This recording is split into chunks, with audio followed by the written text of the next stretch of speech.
Hey everybody, Jake here from Bearded Gear, and I've got a quick first impressions to do for you. This is a knife that I didn't unbox because the maker of this knife lives pretty local to me, and I got to just go to lunch with him and grab it from him. And it didn't even come in a box, it came like this to me. So this is called the Hades left-hand dagger, H.L.H. dagger. It's made by Cerberus Knives, and if you're not familiar with Chris from Cerberus, he has done a couple of fun things. So he's the designer of the Artisan Arian.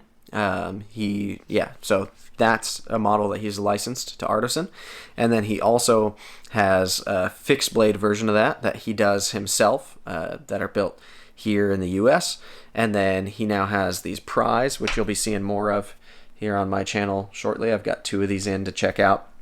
Those are exclusive through Cutlery Shop.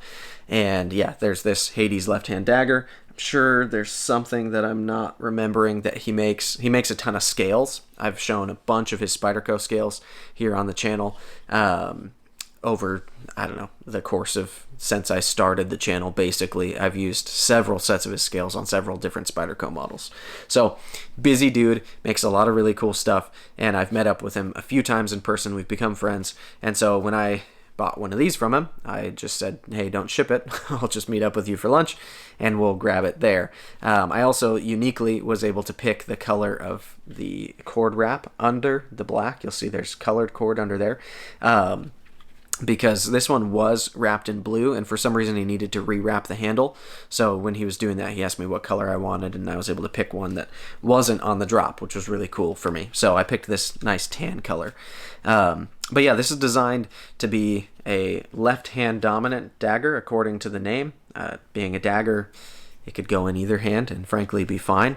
But it's really, really cool. So let's show you the sheath real quick before I pull it out of there. But this is a Kydex or Kydex equivalent type of material here. It's got this carbon fiber finish. I could take or leave the carbon fiber finishing. I generally kind of prefer it when it's just simple looking Kydex personally, but black carbon fiber finish doesn't bother me either. So pretty cool there. You can see the sheath is fit well to the knife. And then, yeah, we've got a hollowed out paracord exterior wrap and then a thin cord wrap underneath that. So kind of a 2-layer cord wrap.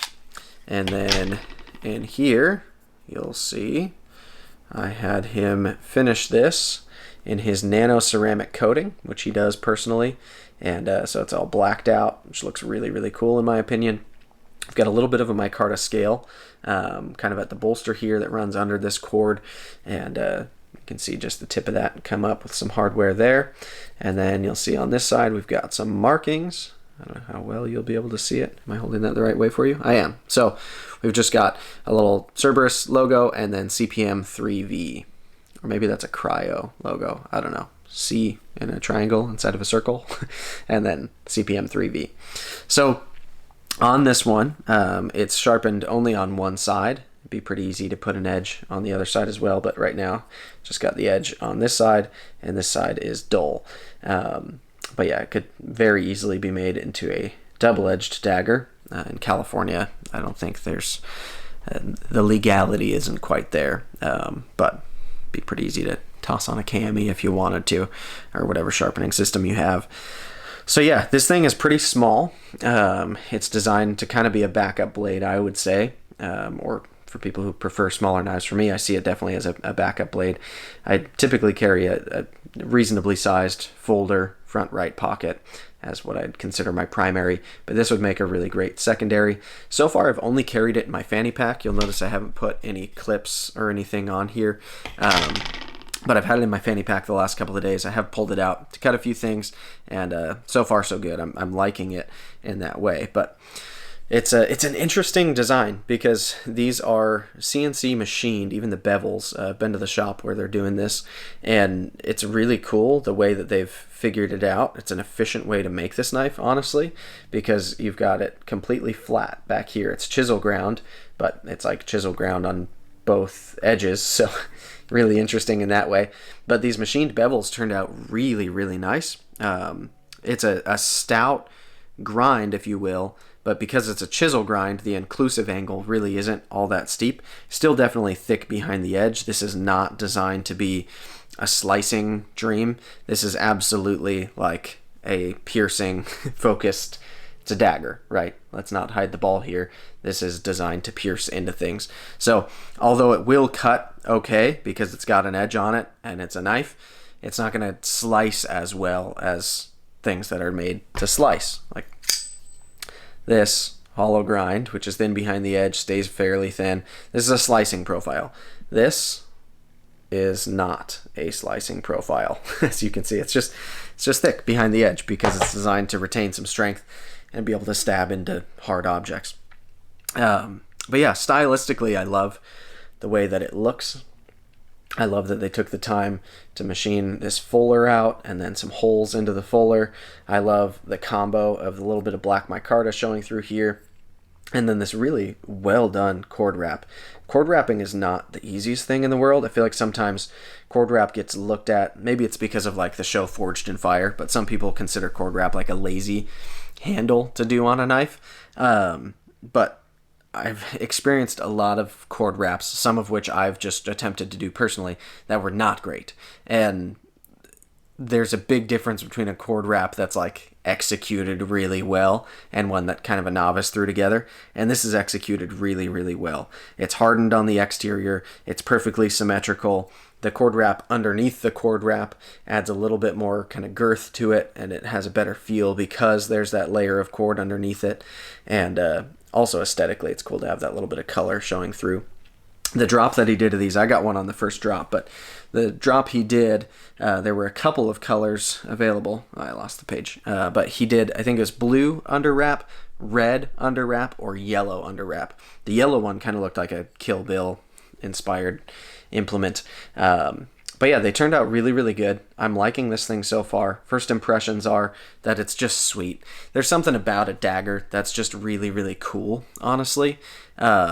The fact that they're symmetrical, they're definitely like tactical in purpose and function.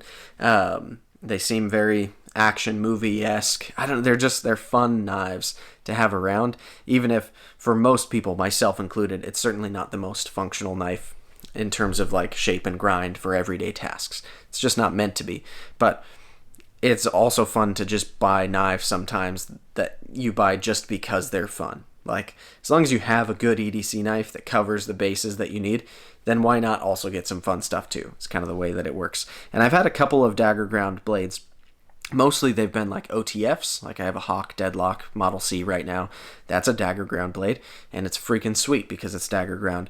But in terms of even fixed blades, like for a minute I had, Microtech makes the Borka SBD Dagger. It's a collaboration with Borka, obviously, and I had that for a little bit, and that was sweet that it was double-edged and dagger ground, and just a really, really cool knife that was fun to own. I ended up letting it go, but this is cool because it accomplishes that coolness factor, right, of being a dagger ground, aggressive looking, and actually is an aggressive blade, but it's also pretty small. Like, in my hand, when I'm kind of choked up into this like pinch grip here, my pinky's hanging off. But it's this like precise little cool dagger. And then in an actual like dagger grip or reverse grip, my thumb just rests right on the top there, just how I want it. And it just barely fills my hand, but it's like compact and quick feeling. And I don't know, it feels very tactical. So I don't know, first impressions, I'm liking it. Comes in a great sheath. It's got awesome retention. Let me put it in here like a noob. It carries well. This whole thing is light and slim. CPM 3V is a great steel choice. I know they've heat treated it well. It's just a well done knife from a buddy of mine. So granted, there is some bias there. I like Chris. He's a cool dude. I've hung out with him in person several times. So this is a knife from a buddy, which definitely makes me like it more. But even without knowing Chris, I can remember back to a time when my mindset, pre-knowing Chris, would have already thought this was incredibly cool. And so it scratches that kind of coolness itch that I get every now and then. And it's just a fun knife. It's a really fun knife to have around. And I guess if you're serious about having a self-defense piece that you could carry maybe inside the waistband and just draw strong hand, or being left-handed focused, it would absolutely make sense to be able to draw this left hand as well, and then you've got the edge forward. So yeah, it's a cool piece for that type of mentality if you're somebody who's looking for a knife for that kind of thing. Anyway, just figured I'd do a first impression since I didn't get to do a proper unboxing, and I've already had it for a few days. So figured you guys deserve to see it. I assume Chris will be doing more of these. This first batch was really small. I think he only sold about a dozen of them in the first drop. So they were pretty limited right off the bat, but I believe he will be doing more. If it's not in his plans, then bug him, and he probably will, because I think it's a cool knife. It deserves some appreciation because it's really well executed. It's built here in the US. It's in really nice CPM 3V. It's finished really well. It's a cool blade. So anyway, thanks for checking it out, guys. I will link down below to Cerberus Knives, his site and his Instagram, so you can check him out there, and we'll see you on the next one.